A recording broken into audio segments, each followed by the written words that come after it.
जनता हायस्कूलमध्ये कॉप्यांचा सुळसुळाट. चक्क पोलिसांच्या उपस्थितीत सुरू आहेत कॉप्या. नांदेड जिल्ह्याच्या कॉपीमुक्त अभियानाचा बोजवारा. पोलिसांवर राजकीय दबाव आहे का? शिक्षण प्रेमींकडून चिंता.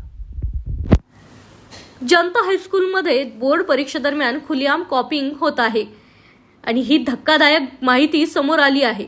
विशेष म्हणजे पोलिसांच्या उपस्थितीतच हा प्रकार घडत असल्याने अनेक प्रश्न निर्माण झाले आहेत. कॉपीमुक्त अभियान अपयशी. नांदेड जिल्ह्यात शिक्षण व्यवस्थेतील शिस्त आणि पारदर्शकता राखण्यासाठी कॉपीमुक्त अभियान राबवण्यात आले. मात्र या घटनेमुळे या मोहिमेवरच प्रश्नचिन्ह निर्माण झाले आहे. पोलिसांवर दबाव, दोषींवर कारवाईची मागणी. शिक्षणप्रेमी आणि पालक वर्गानं पोलिसांवर कोणाचा तरी राजकीय दबाव असल्याची शक्यता व्यक्त केली आहे. याबाबत सखोल चौकशी करून दोषींवर कठोर कारवाई करण्याची मागणी दिली जात आहे.